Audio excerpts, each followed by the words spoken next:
You know, people ask me, Harl, what's the loudest sound in the world? And I tell them, the loudest sound in the world is silence. It's the sound of this phone right here when it hasn't rung in 3 months. MHM, you know what I'm talking about. See, I got 3 babies grown now. I changed their diapers. I paid for that fancy college. I sat in the stands freezing my hands off, cheering for them. I gave him my back. I gave him my knees. Lord knows I gave him every dime I had. And now I'm 82 years old, and I'm lucky. I mean, I am lucky if I get a text message on Christmas Day. Merry Christmas, Dad. That's it. That's what I got to show for a lifetime of love. Now, you sitting there watching this, and I know you feel it, too. You sitting in a quiet house, just wondering what did I do wrong? You pick up the phone. You dial the number. You get the voicemail, and you say, "Hey, baby. Hey, son. Just checking in on you. Call Daddy back." And you wait, and nothing. Well, let me tell you something today. And this might hurt a little bit, but it's the truth. Stop calling them. Put the phone down. Don't you leave another voicemail. Don't you send another text begging for a crumb. They left you. MHM. They did. And if you keep chasing them, you losing the only thing you got left, man, your dignity. Now, let me tell you what you could do instead. The hard truth. See, first thing is we gotta talk about why you calling. You scared. I know it. You scared that if you stop, they just gonna disappear. Poof. Gone forever. You think if I don't remind them I'm here, they gonna forget old Harold exists. Well, listen to me close. If you gotta remind your child that you exist, they already forgot you. Yeah, that's hard to swallow. But begging for love, that ain't love. That's pity. And I don't know about you, but I am a grown man. I worked 40 years in that plant. I walked through storms. I ain't accepting pity from the people I spoon-fed. No, sir. When you call them 5 times a week, sounding sad, sounding lonely, you teaching them that you a burden. You teaching them you ain't got no life. You just waiting by the window like an old dog. And let me tell you, folks run from that. Even your own blood. It feels like pressure, so they pull back, and you chase harder, and they run faster. You gotta stop the bleeding today. Right now, the chasing ends.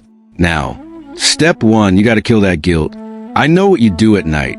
You lay there staring at the ceiling, replaying the tapes. Maybe I was too hard on him. Maybe I worked too much. Maybe I didn't hug enough. Look here, ain't no parent perfect. I wasn't perfect. Lord, I made mistakes. Plenty of them. But I was there. I didn't run off. I put food on that table. I kept the lights on. I loved them the best way I knew how. If your children, if they're punishing you today for something you did 30 years ago, that's on them. That ain't on you. You can't apologize for the past forever. And you sure can't pay for it with your dignity today. If they want to hold a grudge, let them hold it. That's a heavy bag to carry. You don't got to carry it for them. Forgive yourself, man. You did your job. The contract is done. You deserve some peace. MHM. Step 2 will build a garden. So, you asking how if I don't call them what I'm supposed to do? Just sit here and write. No. You build a garden. My granddaddy used to say, Harl, if you chase a butterfly, that thing gonna fly away. But if you build a beautiful garden, the butterfly come to you. And even if it don't come, shoot, you still got a beautiful garden. See, for 5 years, I sat in this chair, writing, waiting for this phone to ring. 6 months ago, I said enough. I joined a wood shop class, started making things with my hands again. I started playing chess at the park with these other old fools. We argue, we laugh.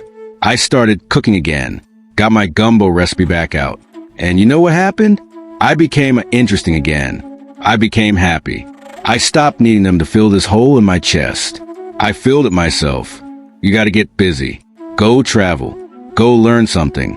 Make your life so full that you don't even notice this phone ain't ringing. Because here's the secret. Children are curious creatures.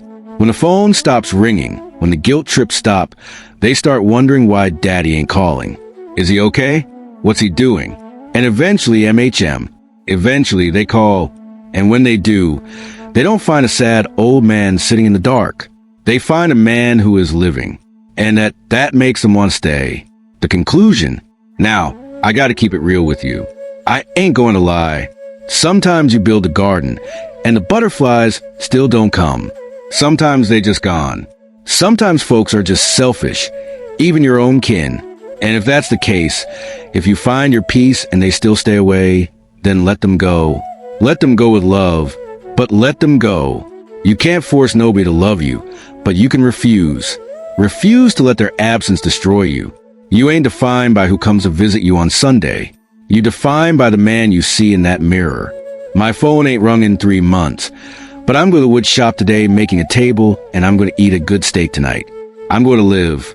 If they want to join me, the door is unlocked, but I ain't standing in the doorway, waiting no more.